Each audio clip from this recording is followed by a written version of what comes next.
Jantung itu kan kerjanya sebagai pompa. Dia memompa darah ke otak, ke ginjal, seluruh tubuh. Untuk memompa darah itu dengan supaya otot jantung itu memompa dengan baik, dia harus dapat asupan makanan. Asupan makanannya dapat dari pembuluh darah koroner. Nah, kita tahu bahwa pembuluh darah koroner itu ada dua, kanan dan kiri.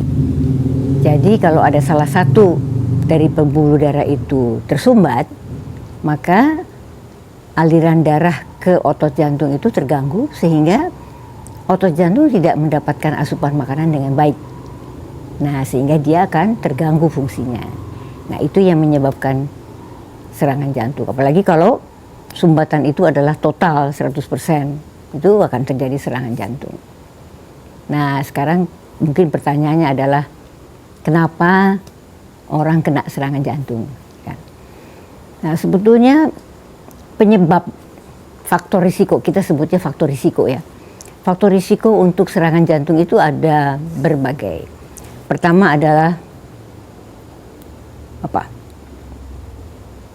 Penyakit tekanan darah tinggi, penyakit kencing manis, merokok, kemudian kadar kolesterol yang tinggi, kemudian gemuk, berat badan berlebih, kemudian tidak pernah berolahraga.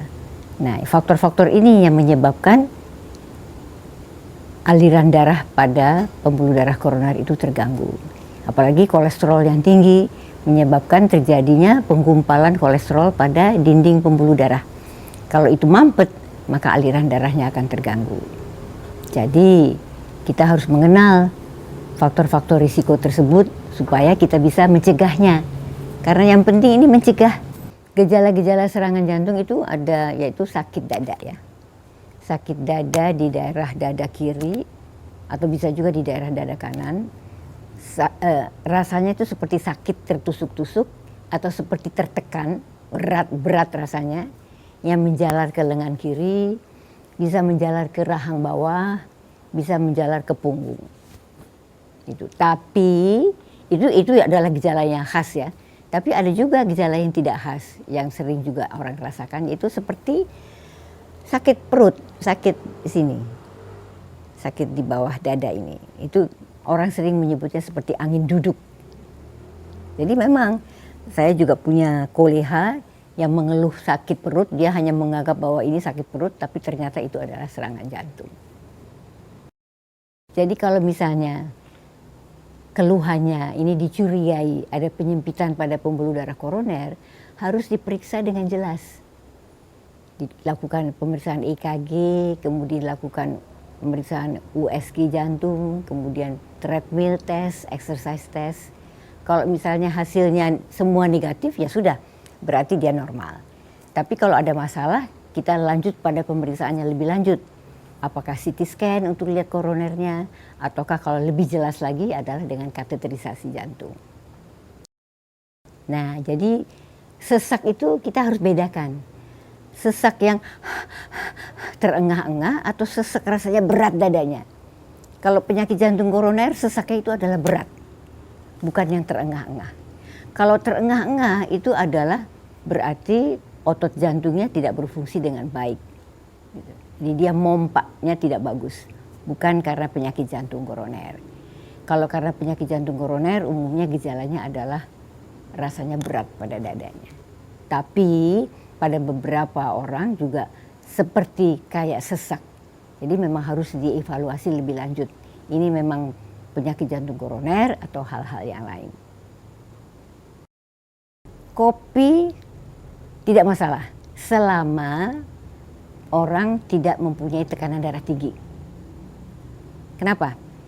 Karena kalau tekanan darah tinggi, dia minum kopi. Kopi itu membuat pembuluh darah menyempit, mampet. Nah, jadi kalau dia minum kopi, tekanan darahnya malah makin tinggi. Jadi, tapi kalau orang yang normal, tidak punya tekanan darah tinggi, nggak masalah minum kopi. Malah dikatakan bahwa minum kopi itu sehat untuk jantung. Tapi bukan kopi susu ya, kopi hitam. Kopi hitam tanpa gula, tanpa susu. Nah, itu sehat untuk jantung. Sudah ada tuh penelitiannya. Nah, jadi kalau misalnya memang kita sudah curiga ada penyakit jantung koroner tadi ya, pemeriksaan tadi ya, kemudian CT scan, ternyata ada penyempitan. Kita lanjutkan dengan kateterisasi. Kateterisasi itu adalah menilai penyempitan, ada atau tidak penyempitan pada pembuluh darah koronernya. Jadi kita patokannya adalah penyempitan 70%. Kalau kurang dari 70% kita nggak apa-apain. Obat-obat saja.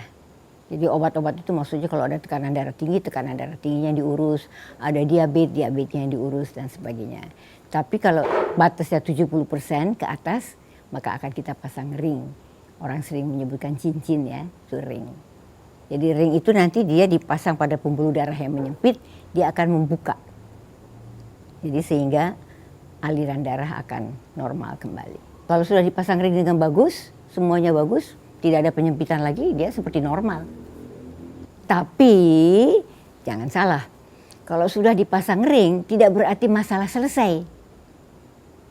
Sudah pasang ring dia tetap merokok, tetap makan yang ajaib-ajaib, tetap kolesterolnya tinggi, tetap gula darahnya tinggi. Itu kemungkinan akan menyempit lagi, itu bisa. Apakah menyempit pada ring tersebut di dalam ring atau menyempitnya di pembuluh darah tempat yang lain, itu bisa. Nah itu yang sering orang salah persepsi, dikira kalau udah pasang ring saya udah boleh bebas nih ngapa-ngapain, padahal tidak. Tetap harus menjaga. Gaya hidupnya harus benar. Gaya hidupnya antara lain adalah makan yang sehat, kemudian berat badannya harus dijaga, jangan berlebihan. Kemudian olahraga yang teratur. Itu. Maksudnya olahraga teratur itu gimana? Nah, olahraga teratur itu adalah minimal 5 kali seminggu. Olahraga yang paling bagus untuk jantung adalah aerobik. Aerobik itu adalah jalan kaki atau jogging atau lari, sepeda, main badminton, main tenis, berenang. Itu yang bagus untuk jantung. Biasanya kita tahu kan kalau main tenis itu kan dari pinggir lapangan tuh kan, wah bola kemana di, wah yo. Ini kadang-kadang sudah ada keluhan, tapi dia mengabaikan. Jadi bola di mana dia kejar dengan semangatnya sehingga akhirnya tidak kuat. Memang ada beberapa kita yang jatuh pada waktu main tenis. Jadi kita juga harus sadar bahwa kita punya kemampuan yang harus kita batasi, nggak boleh yang terlalu berlebih-lebihan. Sebetulnya tidak ada istilah membersihkan pembuluh darah, tidak ada. Itu istilah yang tidak benar. Yang kalau sudah ada sudah kita bilangnya plak ya, penumpukan daripada kolesterol pada dinding pembuluh darah koroner. Kalau sudah ada itu, kita tidak bisa apa-apakan. Yang kita jaga adalah supaya penyempitan itu tidak bertambah. Itu yang penting. Nah, bagaimana caranya untuk tidak bertambah? Itu tadi, hidupnya sehat. Makanlah makan rendah kolesterol, jaga tekanan darahnya, jaga diabetesnya, gula darahnya, kemudian berolahraga, jaga berat badan, itu. Jadi sebetulnya tidak ada istilah cuci pembuluh darah, itu tidak ada. Nah, jadi kolesterol itu ada dua. Ada kolesterol baik, ada kolesterol jahat. Kolesterol yang baik itu adalah HDL. Dia memang harus sebagusnya tinggi. Yang tidak baik adalah LDL. LDL itu batasnya adalah pada orang normal yang tidak punya kelainan jantung, itulah adalah 100 batasannya. Tapi kalau sudah kena serangan jantung, batasannya lebih rendah lagi, 70. Jadi harus lebih ketat lagi. HDL itu kolesterol yang bagus, itu kita dapatkan dengan olahraga. Olahraga yang teratur. Ya, itu kembali lagi, hidup sehat. Lifestyle-nya harus bagus. Lifestyle yang sehat, gaya hidup yang bagus. Gaya hidup yang bagus itu tadi, berolahraga teratur. Kemudian makan yang sehat. Kemudian yang ketiga, berat badannya jangan berlebih. Itu. Kalau punya tekanan darah tinggi, ya tekanan darah tingginya harus rendah. Jadi tidak ada istilah, oh tekanan darah tinggi saya sudah normal nih, berarti saya udah nggak usah lagi makan obat. Nggak bisa begitu. Sekali Anda dilabel sebagai tekanan darah tinggi, berarti Anda tekan kontrak makan obat tekanan darah tinggi seumur hidup. Kita yang penting adalah kalau Anda tidur, bangun pagi, itu Anda evaluasi. Saya bangunnya segar apa tidak? Kalau saya bangunnya tidak segar, berarti kurang tidur. Karena orang kebutuhan tidur itu macam-macam. Ada yang 5 jam cukup, ada yang harus 7 jam, ada yang harus 8 jam. Jadi macam-macam. Jadi tapi yang penting adalah kita bangun tidur pagi itu rasanya segar apa tidak. Kalau misalnya tidak, berarti dia kurang tidur. Itu aja. Karena kalau tidak kurang tidur, itu semua metabolisme tubuh itu kacau semua. Tekanan darah tinggi penyebabnya macam-macam. Ada yang diketahui penyebabnya, ada yang tidak. Kalau misalnya diketahui, itu biasanya karena ada batu ginjal, ada masalah pada ginjalnya sehingga tekanan darahnya tinggi atau kelainan hormon. Ya. Nah, kalau misalnya diketahui kenapa dia tekanan darah tinggi, penyebabnya bisa kita sembuhkan. Kalau ada batu kan kita buang batunya, operasi dan sebagainya. Nah, sekarang masalahnya sekitar 70% dari orang yang dengan tekanan darah tinggi tidak diketahui apa penyebabnya. Masalahnya karena masalah hormonal. Nah, jadi karena tidak diketahui penyebabnya, ya otomatis harus makan obat seumur hidup. Demikian. Karena sering-sering memang pasien merasa bosan makan obat terus-terus setiap hari. Dan dia merasa, oh ngukur setiap hari, wah tekanan darah saya ini udah turun nih. Jadi saya stop dah obatnya. Begitu dia stop obatnya, naik lagi tekanan darahnya. Dan tekanan darahnya turun itu oleh karena obat. Jadi nggak bisa obatnya di stop. Banyak yang mengatakan, waduh dok, makan obat terus-terusan nanti ginjal saya rusak. Lah, justru dengan menurunkan tekanan darah dengan obat, itu makanya fungsi ginjal akan terlindungi. Kalau tekanan darah tinggi, fungsi ginjal nantinya akan terpengaruh sehingga akan mengganggu fungsi ginjal. Ya, diabetes itu ada istilahnya kan, ada prediabetes, ada diabetes. Itu juga harus diteliti.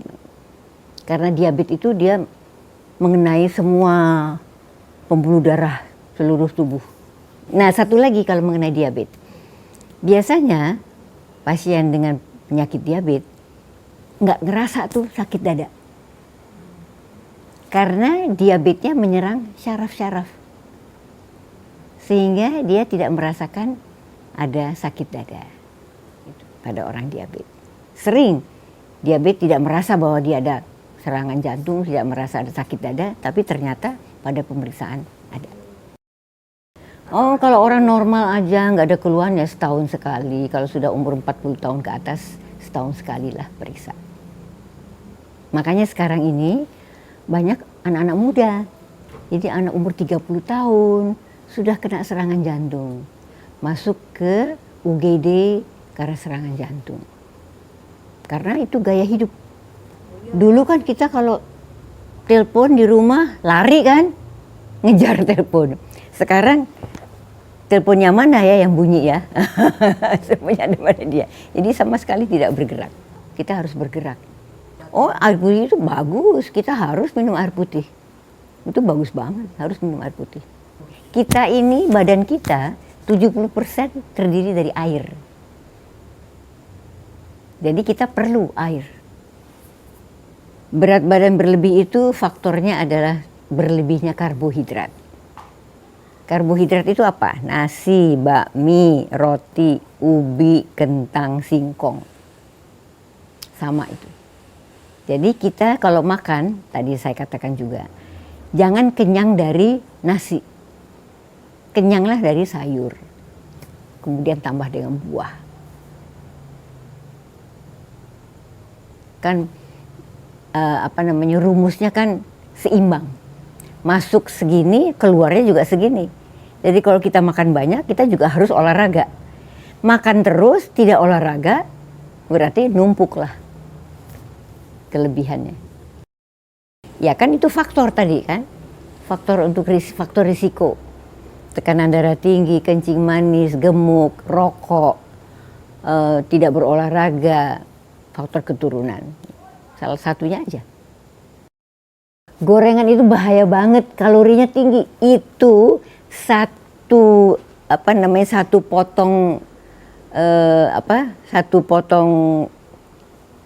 tahu ya, gorengan itu 200 kalori loh.